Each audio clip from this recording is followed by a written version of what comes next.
اور آپ جناب اس کے اوپر کچھ ریفرنس اس کے اوپر آپ ثابت نہیں کر پا رہے. شہباز شریف نے اس ملک کی خدمت کی, آپ جناب اس کے اوپر کچھ ثابت نہیں کر پا رہے. آج آپ کے منسٹرز جناب آ کہہ رہے ہیں ہم سے بڑی غلطی ہو گئی, شہباز شریف صاحب کو ہم نے اندر کیا ہوا ہے, یہ ہم سے بڑی غلطی ہو گئی. اب ایسے بھائی سے میرے سے پوچھ لے, اب آپ باہر مر رہی ہے جناب, آج آپ نے اویس 5 منٹ مجھے دے دے نا, اویس مجھے 5 منٹ دے. آج آپ نے تازہ ویڈیو آپ نے دیکھی, تازہ ویڈیو آپ نے دیکھی کہ آٹا چوری کے اوپر کس طرح سے لوگ ایک دوسرے کو مار رہے تھے. اور بابا خدا کا واسطہ ہے یہ بند کر دیں. آپ کے سے حکومت اگر نہیں چلتی تو اس کا مطلب یہ نہیں کہ آپ اپوزیشن کو پڑھ کے جیلوں میں ڈالتے رہے. ثابت آپ کچھ کر نہیں سکتے. کیسز آپ ایسے بناتے ہیں جس کے آپ کے پاس خود ثبوت نہیں ہوتے. عدالتیں آپ سے بار بار پوچھیں بھی ثبوت تو آپ کے پاس ہے نہیں. آٹا باہر نہیں مل رہا. چینی اگر ہم چور تھے تو 52 روپیز تھی, آج آپ 100 روپے. اب ایک چھوٹی سی بات رہیلا, اب ایک چھوٹی سی بات, آپ باہر بیٹھ کر رہیلا سن لینا, رہیلا پلیز, رہیلا سن لینا, رہیلا سن لینا, رہیلا آپ باہر بیٹھ کر, رہیلا آپ باہر بیٹھ کر حکومت پر تنقید کر رہی ہیں اور شہباز شریف اندر بیٹھ کر محمد علی درانی سے ملاقاتیں کر رہے ہیں. محمد علی درانی کو شہباز شریف نے انویٹیشن تو نہیں دیا نا. ٹھیک ہے, پورے وقت کے ساتھ آئے, آپ نہیں دیکھیں نا, پورے وقت کے ساتھ آئے. دیکھیں میری بات سنیں, ویسے یہ تو آپ الزام لگا رہے ہیں نا. الزام شہباز شریف سے آپ نے پوچھا کہ آپ نے شہباز شریف صاحب آپ کو انویٹیشن دیا؟ اچھا, یعنی وہ بغیر بتائے چلے گئے, یعنی کہ ان کے خاندان کو پورا بغیر بتائے چلے گئے. آپ کو لیٹر دیا جاتا ہے نہیں تو محمد علی درانی سے بائے فیملی کو نہیں ملنے دیا جاتا. اگر رہیلا یہ بتائیے گا کہ فیملی سے نہ ملنے کا, سن لینا رہیلا, اگر فیملی سے نہ ملنے کا اتنا دکھ ہے تو شہباز شریف صاحب کو جب سیل میں بتایا گیا کہ محمد علی درانی صاحب آئے ہیں تو وہ ملنے سے انکار کر دیتے. میرا خیال ہے آپ کو اس سے بڑے مجھے اس کے اوپر صفائیاں دینے کی قطعاً ضرورت ہے. صفائیاں نہیں ہے, محمد علی, آپ لوگ بیک چینل رابطے بھی کر رہے ہیں, محمد علی تنقید بھی کر رہے ہیں. You guys are looking for a better deal. دیکھیں جی ڈیل نہیں دیکھیں محمد علی درانی صاحب, میں ڈاکٹر صاحب آتا ہوں, میں ڈاکٹر صاحب ٹھیک ہے. آپ نے یہ الفاظ استعمال کیے, اس سے میں ہرٹ ہوئی ہوں. ہم لوگ خدا کے لیے اس وقت عوام کا اتنا زیادہ پریشر مسلم لیگ نون نے ان کے اوپر بلڈ کیا کہ ان کو جناب اپنے میسنجرز ہمارے پاس بھیجنے پڑ رہے ہیں کہ جناب آپ ہمارے ساتھ ڈیل کر رہے ہیں, آپ ہم جو ہے نا ہمیں این آر او دیتے ہیں حکومت کو بچانے کے لیے. آپ کیسی باتیں کر رہے ہیں, یعنی کہ آپ جو ہے آنکھیں بند کر کے یہ سارا معاملہ دیکھ رہے ہیں. محمد علی درانی کو شہباز شریف نے انویٹیشن دے کے نہیں بلایا, اور شہباز شریف صاحب کے علم میں نہیں آیا, کیونکہ اس کے بعد ان کے لائر نے بھی باہر آ کے یہ ساری بات بتائی کہ جناب اس کے چلیں ڈاکٹر صاحب پلیز اس پر ذرا انپٹ دیجیے گا. اچھا اس پہ سن لیں, میں نے آپ سے سوال پوچھا ہے رہیلا, اس پہ ایک لنک ڈیولپ ہو رہا ہے, اس پہ ایک لنک ڈیولپ ہو رہا ہے, وہ یہ کہ شہباز شریف کا تو اس وقت بھی معاملہ یہ تھا کہ وہ پی ڈی ایم کے بیانیے کے ساتھ پوری طرح نظر نہیں آ رہے تھے. ابھی آپ نے دیکھا زرداری صاحب نے بیک آف ہو گئے, انہوں نے کہا اگر نواز شریف سامنے نہیں آتا تو میں آپ لوگوں کے ساتھ کیسے چلوں اور لانگ مارچ کیسے کروں, ہم استعفے نہیں دیں گے. اور اس طریقے سے بیک چینل آپ کو سمجھ میں آیا. محمد علی درانی جو ہے وہ غائب تھے, یکدم سامنے آ گئے اور پوری کی پوری موومنٹ تھوڑی سی چلنا شروع ہو گئی اور مومنٹم آنے لگ گیا. پی ڈی ایم تو ختم ہو گئی, پی ڈی ایم کا کوئی مستقبل نہیں ہے, اور نون لیگ جو ہے وہ اپنے آپ میں اندر سے مر چکی ہے. اگر میں دیکھوں تو اگر آپ کے معاشی اشاریے جو سارے کے سارے, میں نے بیٹر مائنس اس لیے کہا, صرف اور صرف آپ کی ڈاکومنٹڈ جو اکانومی ہونے کے حالانکہ جو معاملات ہوئے ہیں, اکانومی ہے ڈاکٹر کمزور معیشت, بہت کمزور اکانومی کے, یہ تو ایک اپوزیشن کی آئیڈیل سچویشن ہوتی ہے. آئیڈیل سچویشن تو تھی نہیں, کووڈ بھی ہے نہیں, کاٹن کی بھی گڑبڑ, صرف اور صرف تھوڑی سی روک تھام کرنے کی وجہ سے یہ جو جھٹکا سسٹم پچھلی گورنمنٹ نے چلایا تھا اس کو بھی خالی روک دیں. کمزوری عمران خان صاحب نے تو خود مان لی کہ ہماری جو کیبنٹ ہے وہ ساری کمزور ہے, نالائق ہے, یا جو مرضی ہے وہ تو وہ کہہ رہے. اچھا دیکھیں مزے کی بات یہ کہ وہ پولیٹیکل میورک بن جائے گا, اس نے کہنا ہے کہ میں پولیٹیکل میورک ہوں, میں ان کو تباہ, اپنے بندوں کو بھی وہ تباہ کر دے گا, وہ اپنے سارے منسٹر کو آگ لگا دے گا. اس کو مجھے یہ لگ رہا ہے کہ وہ ان کے ساتھ تو کرے گا ہی کرے گا, اپنے ساتھ بھی بری کرے گا, لیکن ہوگا یہ کہ ایک ڈاکومنٹڈ اکانومی کی طرف جائیں گے. پچھلے دنوں میاں نواز شریف نے اپنے ٹویٹر اکاؤنٹ سے, لیکن نون لیگ کا کوئی مستقبل نظر نہیں آ رہا مجھے.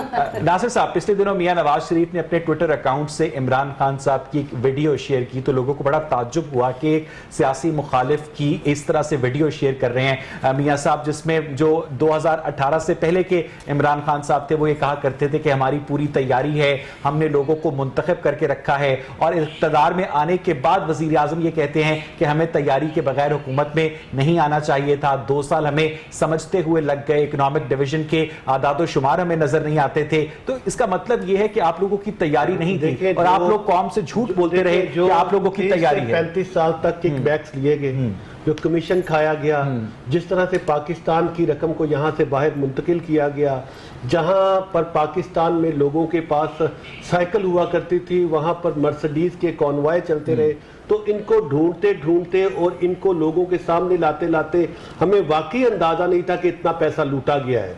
تو اس حوالے سے عمران خان صاحب نے یہ مانا کہ جتنا میں سمجھتا تھا انہوں نے پیسہ بنایا موٹر وے کے اندر کی. انہوں نے یہ نہیں کہا, عمران خان صاحب نے کہا کہ ہماری تیاری نہیں تھی, تیاری کے بغیر کسی کو اچھا کر لیا نا انہوں نے, مان لیا.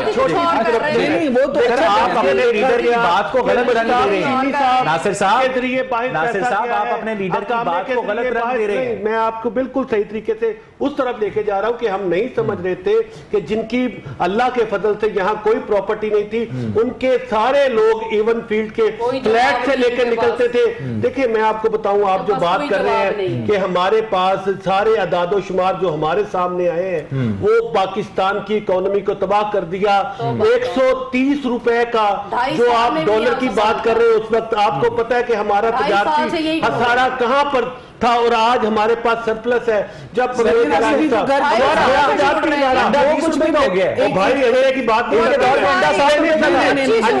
بات بتاؤں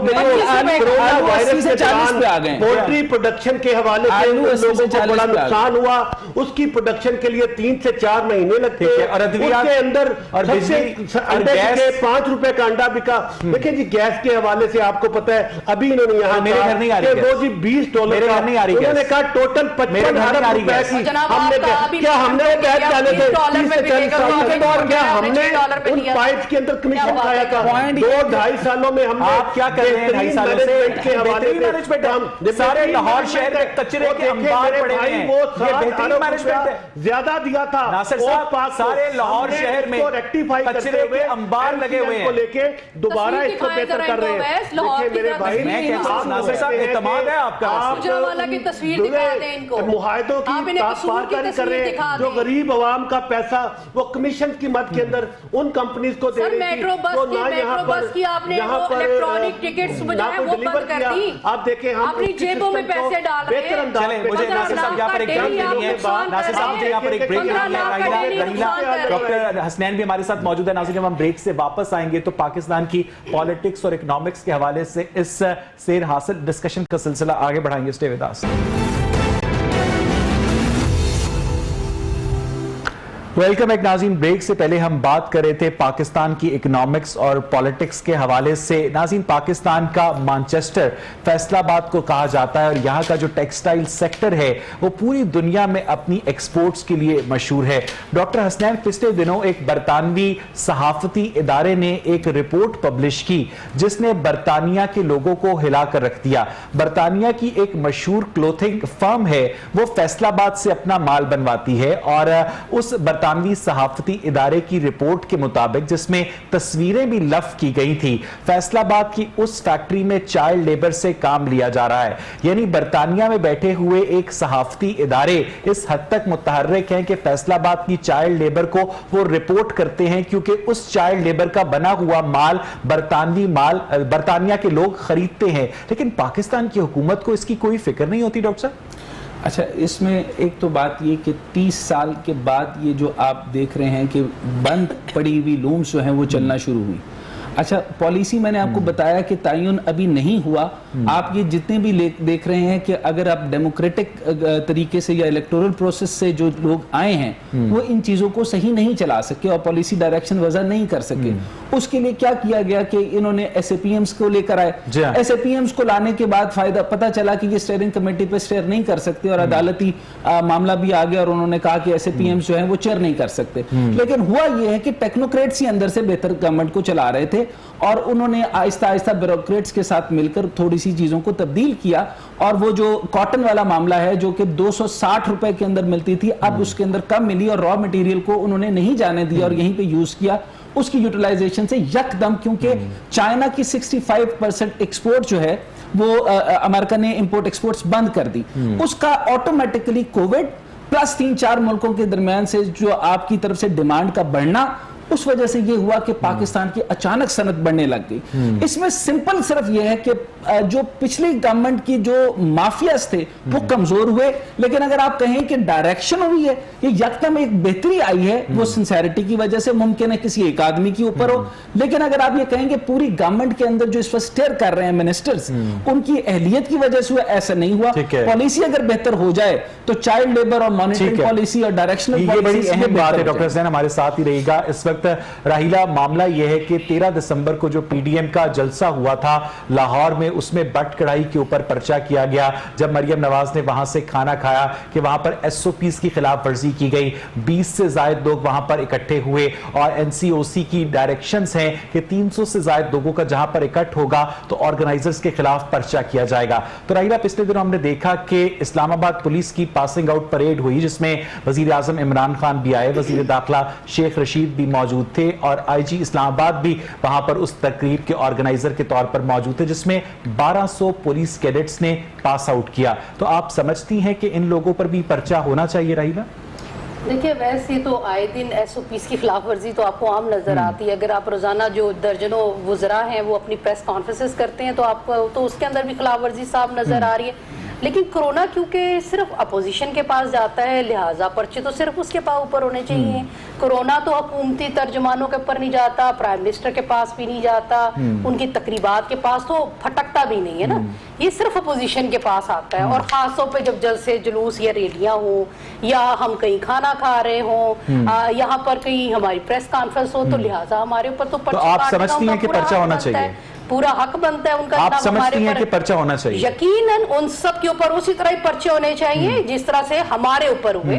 اگر ہم نے کوئی ایس او پی کی خلاف ورزی کی اور حکومت نے ہمارے خلاف پرچے کاٹے تو اب تک تو درجنوں پرچے ان کے اوپر. جی ناصر سلمان صاحب. دیکھیں, سب سے پہلے تو آپ کے ساتھ میں ایک اصلاح کروں گا کہ لاہور کے اندر جو جلسہ آپ نے کہہ کہ کروڑوں لوگوں کو جو ہمارا پروگرام دیکھیں ان کے دل پہ چھریاں چلائی ہیں, اس جلسی کو جو مسلم لیگ نون اور شین نے جس میں شرکت بالکل نہیں کی, اور اس جلسی کو آپ نے جلسہ کا نام دے کے پی ٹی آئی کے جو لاکھوں لوگوں کے اجتماع کا مذاق اڑانے کی کوشش کی ہے, میں سمجھتا ہوں, میں تو اس کی مذمت کرتا ہوں سخت طریقے سے.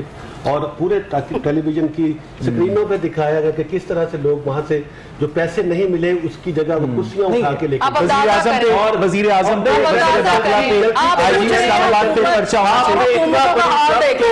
جلسی کو جلسہ کہا. میری بات کا جواب کورونا ایس او پیز کی خلاف ورزی پر پرائم منسٹر پر وزیر داخلہ پر آئی جی اسلام آباد پر پرچہ انتہا دیکھی آپ نے. دیکھیں وہاں پر پرائم منسٹر کا جو اجتماع ہوا اس کے اندر ہم نے باقاعدہ سے کووڈ کی جو ایسا اجتماع ہو ہی نہیں سکتا. نہیں اجتماع این سی او سی کہتا ہے 300 سے زائد لوگوں کا اکٹھ نہیں ہو سکتا. 6 فٹ کا فاصلہ نہیں تھا, اس کے لیے 1.5 فٹ کے فاصلے پر کھڑے تھے. ذمہ داری سے اس کو نہ صرف آبزرو کرتے ہیں. کیا ذمہ داری سر؟ ان کے لیے الگ قانون ہے, آپ کے لیے الگ قانون ہے سر. جو ہمارے پاس آپ سمجھتے ہیں کہ ملک میں کوئی قانون کی عزت ہے جہاں پر وزیر اعظم اپنے جلسوں میں لاکھوں کی تعداد میں ماسک جو ہے لوگوں کو مجھے یہ بتائیں پرچہ ہو سکتا ہے تو ان کے اوپر آئی جی صاحب پہ پرچہ کیوں نہیں ہو سکتا؟ بھائی میں یہ کہنا چاہ رہا ہوں, اگر آپ کو یہ لگتا ہے کہ ان کے اوپر پرچہ, تو ہمارے ساتھ ان کی ریپ بیٹھی ہے, وہ جائیں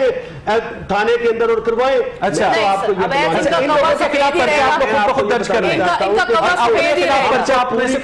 کرتے ہیں کہ لوگوں کو آگاہ کرے کہ یہ پاکستان جو کہ آگے بڑھ رہا ہے, یعنی پرچہ نہیں ہونا چاہیے. ناصر صاحب پرچہ نہیں ہونا چاہیے. میں پرچہ کرنے کے لیے نہ تو میں یہاں پر کوئی جج بن کے نہیں ہونا چاہیے, نہیں ہونا چاہیے. وہاں پر نہیں ناصر صاحب بتائیں نا, اگر اپوزیشن پہ ہونا چاہیے, اگر اپوزیشن پہ ہونا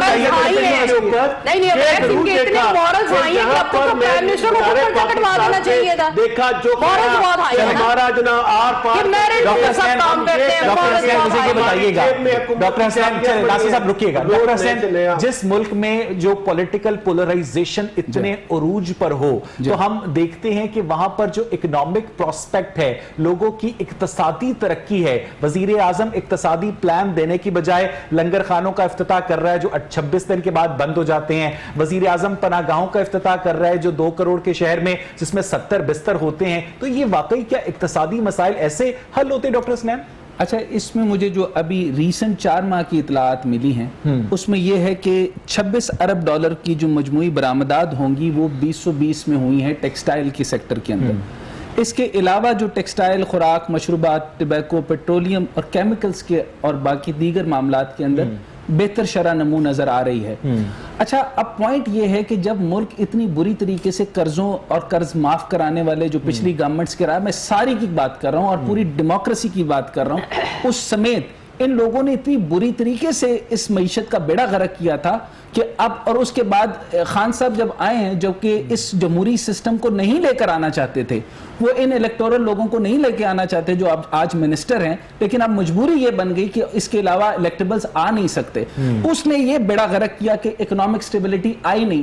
اور اگر لنگر خانے بھی نہ بنائے جاتے اور یہ سب کچھ نہ کیا جاتا تو یہ تو عوام تو مر ہی رہی ہے، وہ تو مر ہی جائے گی۔ تو پچھلے دور کے اندر بھی مجھے آپ ذرا اچھے چہروں کی ویڈیوز دکھا دیں۔ اگر پچھلے دور کے اندر اگر نواز شریف صاحب کے 3 سالہ حکومت کے اندر آپ دیکھیں تو مجھے بتائیں، یہ گولڈن 50s آپ کے دور کا تھا؟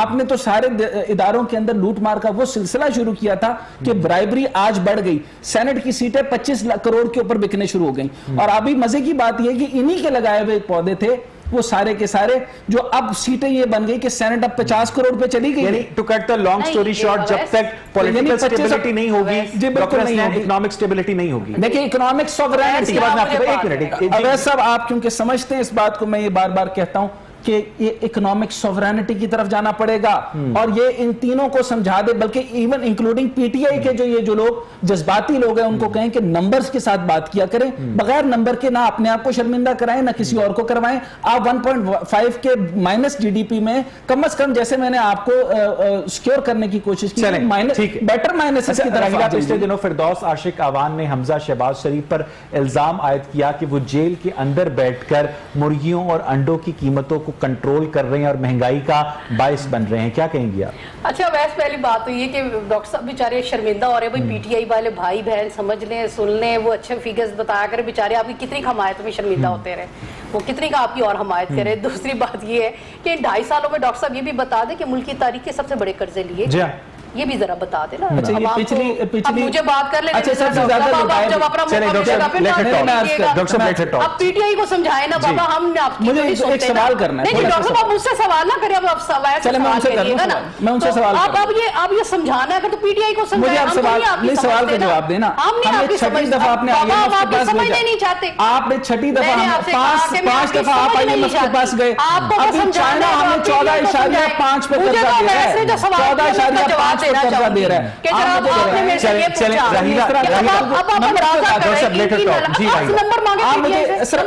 میں ان سے پوچھتا ہوں، آپ اپنے دور کا مجھے صرف یہ بتائیں کہ آپ اپنے پی ٹی آئی زمانوں سے سوال کریں نا،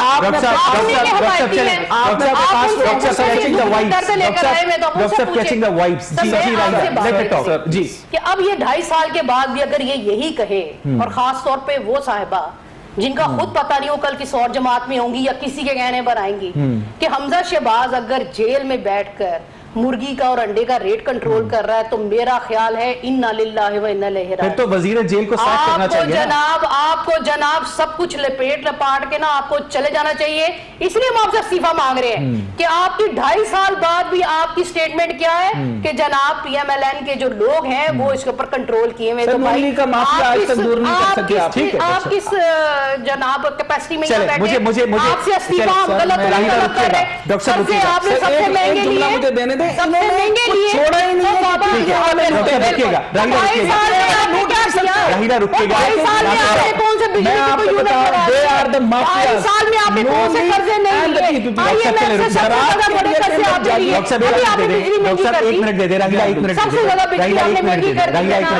ناصر صاحب سنیں، ناصر صاحب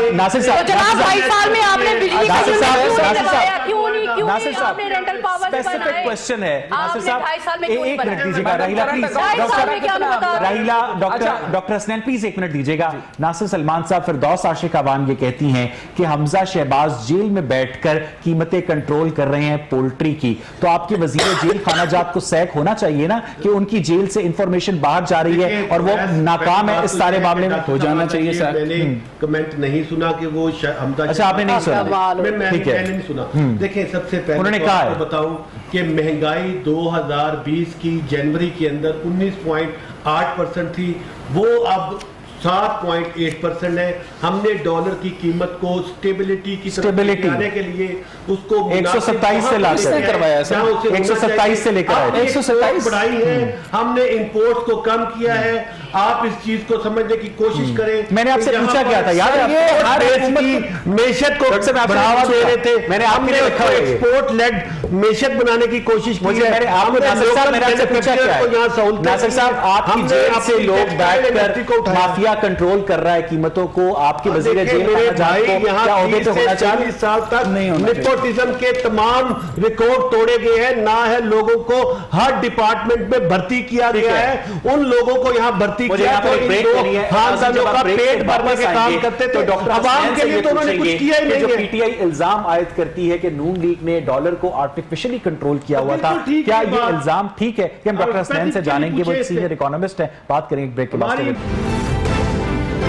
بہت کم ایسا ہوتا ہے کہ میرے پروگرام میں جو گیسٹ ہوں ان کی وجہ سے مجھے پروگرام کا وقت کم معلوم ہونے لگے، اور آج کے پروگرام میں ایسا ہی ہو رہا ہے. ڈاکٹر حسنین، راحیلہ اور ناصر سلمان صاحب ہمارے ساتھ موجود ہیں. پاکستان کی اکنامکس، پاکستان کی پالیٹکس کے حوالے سے بہت ہی فکر انگیز گفتگو ہو رہی ہے. ڈاکٹر حسنین مختصراً بتائیے گا، آسان الفاظ میں بتائیے گا، جو پی ٹی آئی الزام عائد کرتی ہے نون لیگ پر کہ اسحاق ڈار نے ڈالر کو آرٹیفیشلی کنٹرول کر رکھا تھا، کیا یہ پاسبل ہے ڈاکٹر صاحب؟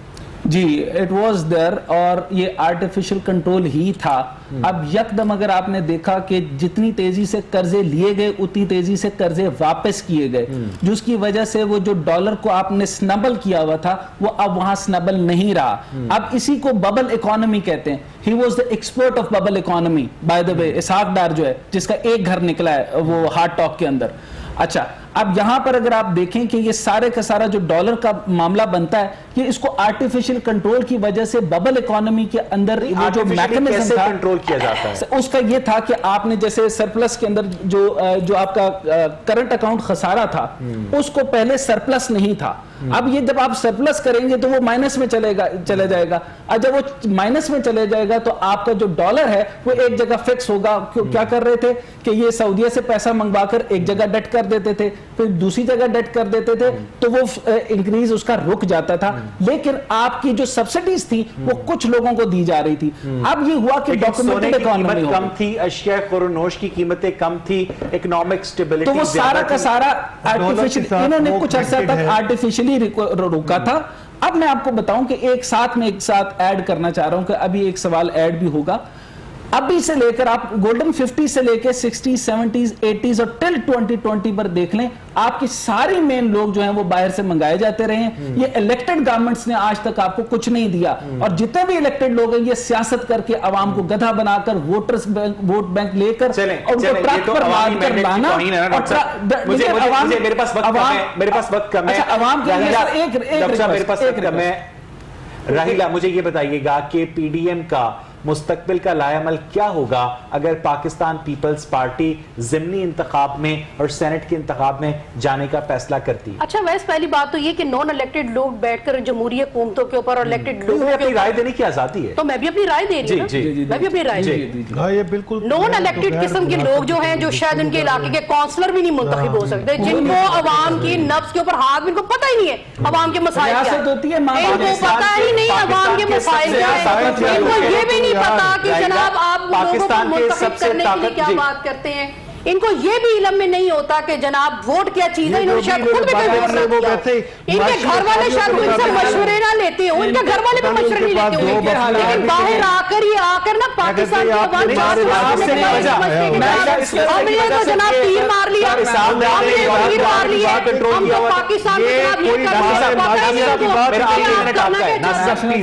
آپ کو یہ بھی نہیں پتا اگر ہم نے ڈالر کو روکا رکھا جناب. یہ میرا خیال ہے پروفیشنلزم نہیں ہے، وہ سیاسی باتیں کر رہے ہیں اپنی، میرا حال ٹریڈ کا ان کو پتہ ہی نہیں ہے. ابھی وہ کہہ رہے ہیں ببل اکانومی ہے، آپ نے یہ سیاسی بات کر دی. آپ لوگوں آپ